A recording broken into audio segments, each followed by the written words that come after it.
What's up, email geeks? Welcome into the Kevin Mandeville Show live here on YouTube every Tuesday and Thursday, 12 p.m. Eastern Time. Give this a subscribe here on YouTube, and you can subscribe at my newsletter, kevinmandeville.com/newsletter. Little dab for the slash right there.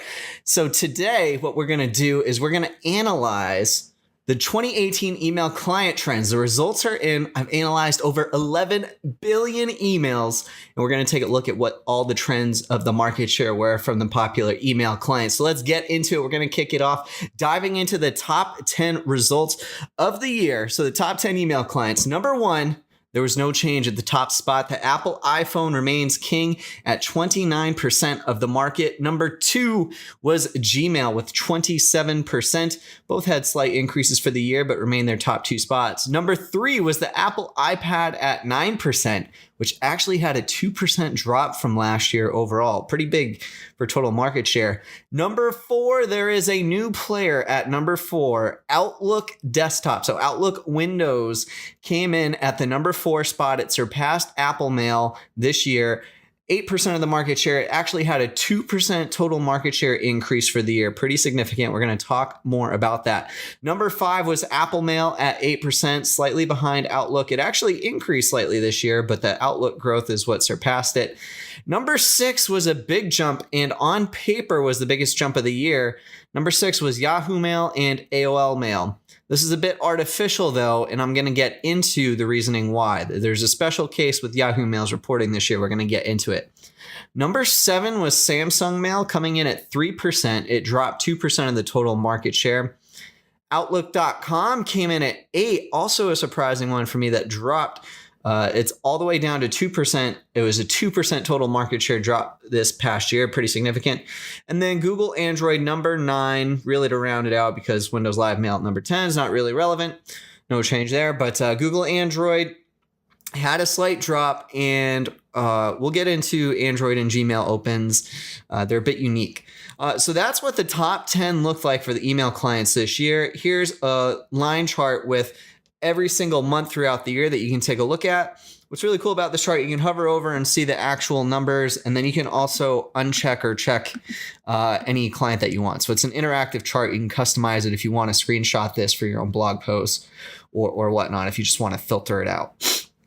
So what are the key things to know about this? So obviously, number one is that there's no big changes at the top. Apple and Gmail remain the dominant email clients in the market share. Combined, Apple and Gmail, they have 4 of the top 5 spots. Apple has 3 of the top 5. And between those two providers alone, that's 75% of the total market share. And actually, this is the most top-heavy the email client market share has ever been since reporting started. All the way back in 2012, but 2013 for a full calendar year. And this is the first time that there have only been 2 email clients that have had double digit, so 10+% market share. Every single year before that had actually had at least 3 clients with double digits. So what's interesting about this year and different there is that this is the most top heavy it's ever been. So in terms of the haves and the have-nots. So that's an interesting, I guess, trend that's happening right now. Number 2, tablet usage continues to decline. So the iPad usage, it dropped almost 1.5% this year of total market share. But since 2017, if you go back, it's lost 3% of the market share.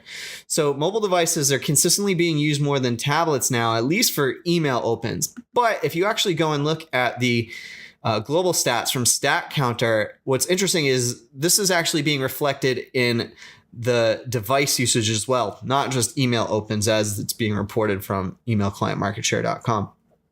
So you can see here that tablet usage really since 2013, where it was above 5%, has been on a very slow decline ever since then for the most part. And it's now, down under 4%. It's like 3.75% there. So the email opens are reflecting the device usage stats worldwide as well. So that's interesting to note. Perhaps the most troubling trend, or one of the most troubling trends for a lot of email geeks out there, is that Outlook Windows with the Microsoft Word rendering engine is actually gaining market share. It's back on the rise for the first time in a while. It gained 1.84% market share this year. Its peak was actually at 2.9% growth back in October of 2018. So almost 3% growth at its peak at one point this year. And it surpassed Apple Mail as the number 4 email client, as I talked about. Conversely, Outlook.com is on the decline, having dropped 1.73% total market share this year. So that's something we would have liked to have seen the opposite of. We would have liked to have seen the Outlook desktop rendering go down and Outlook.com go up, especially off of the news that Outlook.com will be supporting media queries later this year. So trying to parse this, ultimately it's guesswork at the end of the day, trying to guess what's happening.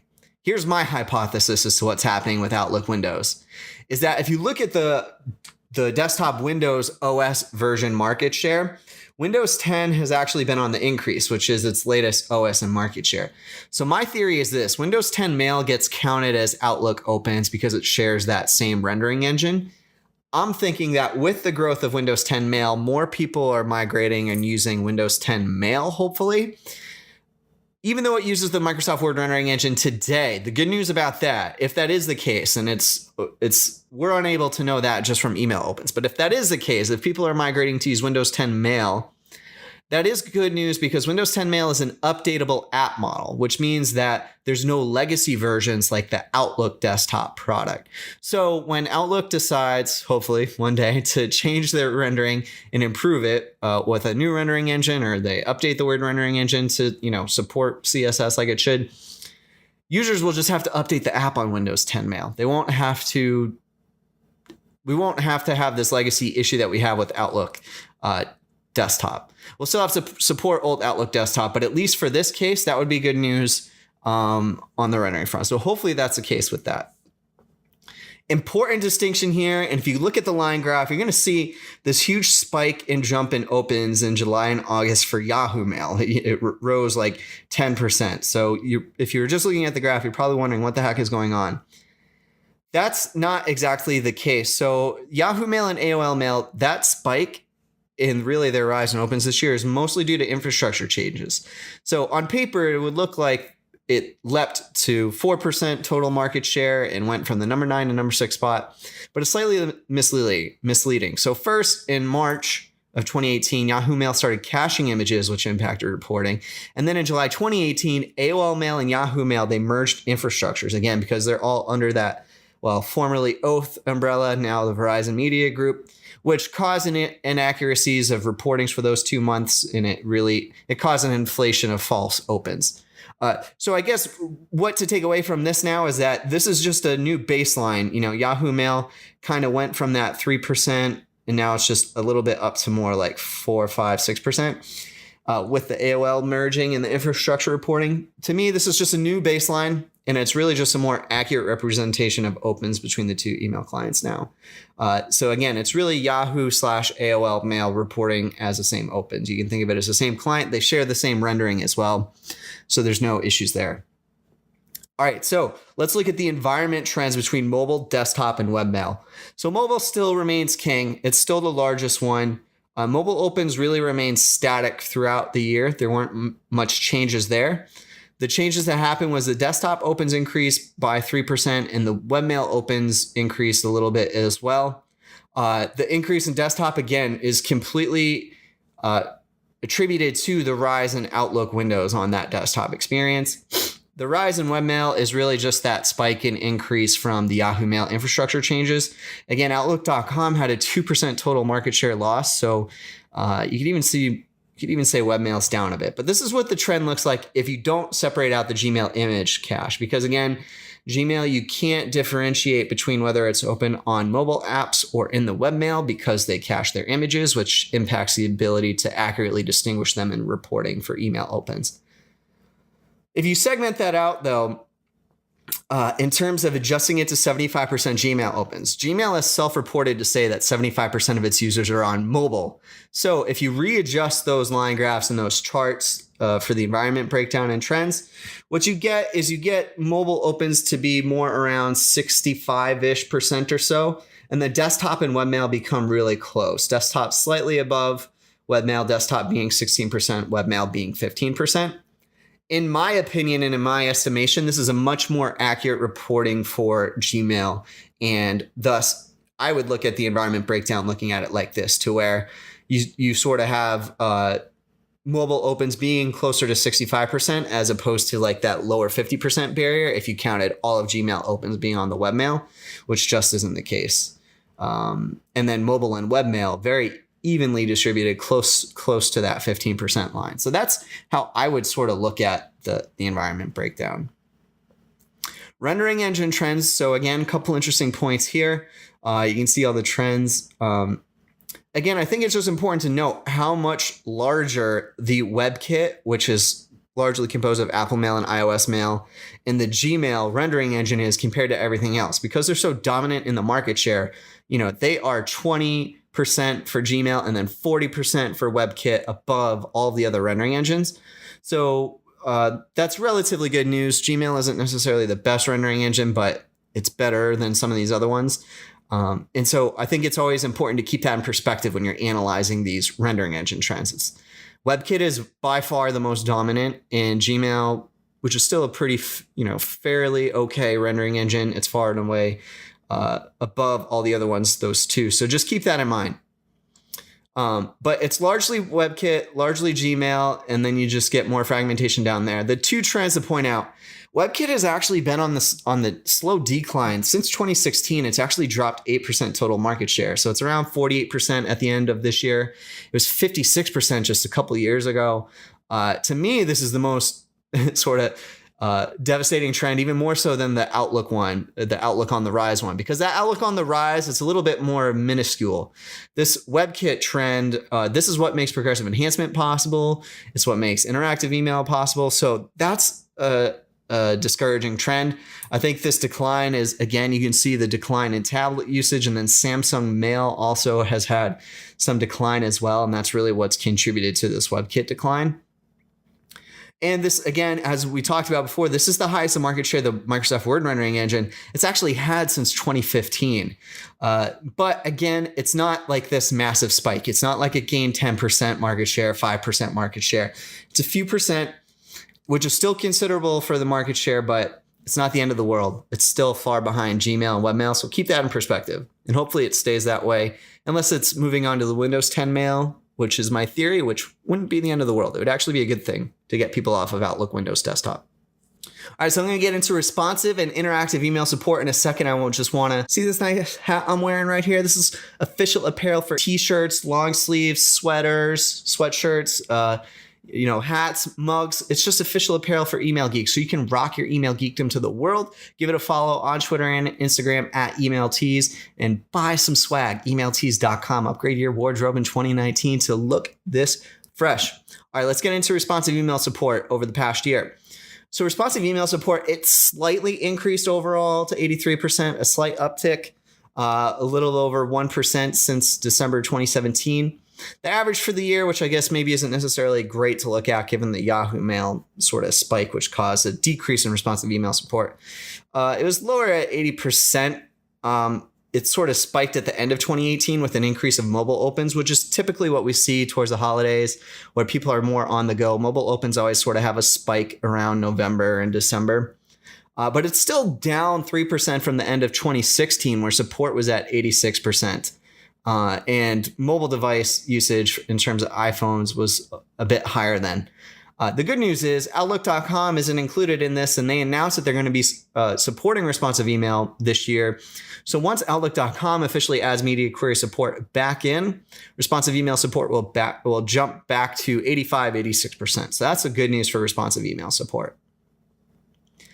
And then for interactive email support, again, this isn't too surprising because it's based off of WebKit for the most part. And I guess, by the way, that's an important distinction. The way I classified interactive email support here, and this is, doing my own number finagling, is it is for support of the input elements and the checked pseudo selector, which is the foundation for what you need to support click events in HTML and CSS.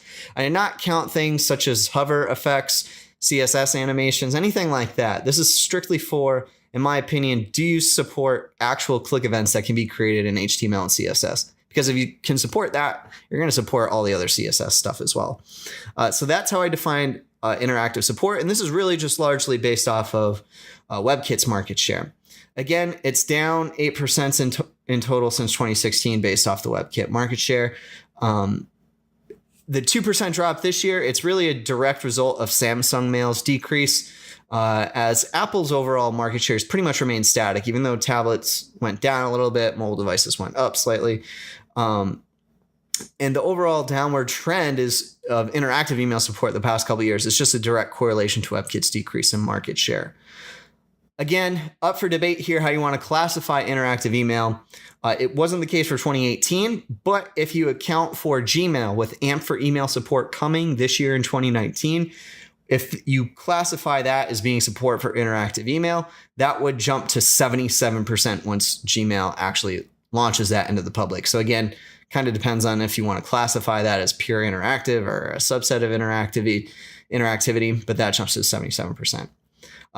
And so a disclaimer here, these are general market share stats. Everybody has a different audience. It's typically just going to be different levers between Apple, Gmail, and Microsoft, because that makes, 85% of the market share right now or so. But your subscriber data probably varies from what these global open metrics are. So it's best to always use a service like Litmus or Email and Acid to see which email clients your subscribers use to open your emails. So make sure you use that and you'll get a much better picture and accurate representation of what your audience actually looks like. And all email opens data provided for this analysis by emailclientmarketshare.com. So those are the trends of the email clients in 2018 off of 11 billion email opens. I'd love to know what your thoughts are. Were you surprised by anything? Did any of these stats surprise you at all? What trends stuck out to you the most? And do you have any predictions for trends moving forward? I think it's been interesting to see. It's always been surprising to look at these from year to year.